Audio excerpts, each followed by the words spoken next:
117 AD. Along the dark coast of the Roman Empire, torches flicker on watchtowers as sentries scan the Black Sea. Suddenly, a new sound cuts through the night, a mechanical thunder. Two Super Stallion helicopters materialize from the darkness, flying low and fast. They hover just above the beach, ropes slam down, and 45 Marines hit the sand, sprinting for the trees. Their objective is simple, yet immense: seize control of the greatest empire the world has ever known. They have no backup, no supply lines, only what they carry and a plan that just might work. This is a what-if scenario. We are not debating time travel paradoxes. The question is blunt. Can 45 modern warriors collapse an empire, or will they burn out before even reaching the gates of Rome? By daylight, their landing site is a living hell. Dense, humid air, sucking mud, and clouds of biting insects. But this swampy terrain is also the perfect hiding spot. They've landed in the Pontine Marshes, just 55 kilometers south of Rome. It was the only spot large enough for 2 heavy helicopters that wouldn't alert every coastal watchtower. They've bought themselves maybe 7 nights before fever and the swamp itself turn against them. The Marines move fast. They hide their gear in waterproof sacks, dig shallow sleeping pits, and launch scouting drones.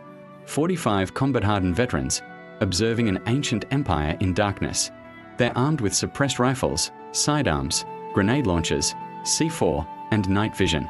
But their resources are tight.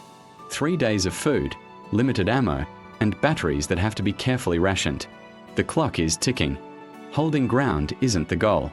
They need to decapitate Rome's leadership before the empire even knows what's hit it. How do you fell an empire with just 45 men?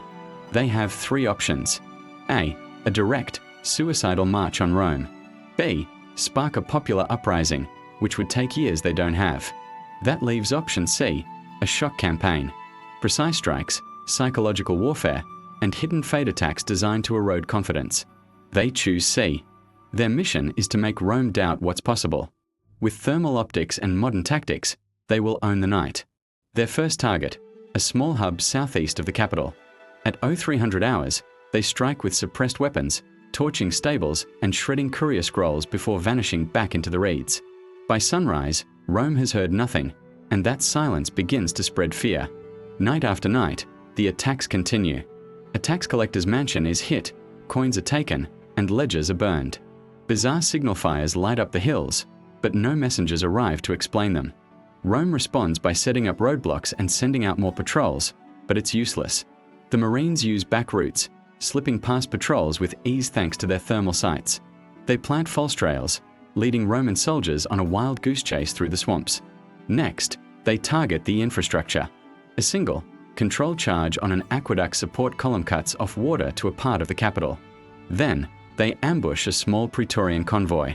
2 grenade rounds, a few bursts of rifle fire, and it's over in 10 seconds. No survivors. To the locals, these attackers are like ghosts, striking from the dark and vanishing without a trace. Rome is in a state of growing panic. The legions are thousands of miles away, and with roads sabotaged, messages could take weeks to arrive. The elite Praetorian Guard, trained for riots, is powerless against an invisible enemy firing from the trees. The Senate is paralyzed, governors flee, and grain convoys halt. Then, the Marines make their final move. After midnight, they steal a fishing skiff and row silently up the Tiber River. A small C4 charge blows a rusted sewer gate with a dull thump. They slip inside, moving through the grime-filled tunnels beneath the city. A cramped passage leads them into a storage chamber beneath the palace kitchens. Flashbangs detonate down corridors. Smoke fills the marbled halls. 3 fire teams surge out. Team 1 clears the kitchens.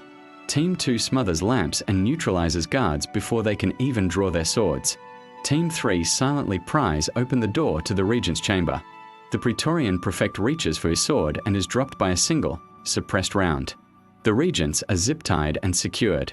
The entire operation takes less than 10 minutes. No alarms are raised. By sunrise, an unnatural quiet echoes through the palace. Rome wakes to paralysis. In less than a week, the Marines have shattered the chain of command. The Praetorians are humiliated, the Senate frozen. Rome doesn't explode, it unravels. Could this small force hold the capital? No. Their ammunition is low, disease is setting in, and eventually, the legions would return. But their mission was accomplished. They didn't conquer provinces, They made fear contagious. So, could 45 Marines conquer ancient Rome? For a moment, yes. Just long enough to change the course of history. Thanks for watching. If you enjoyed this dive into historical what-ifs, don't forget to like, subscribe, and hit that notification bell for more.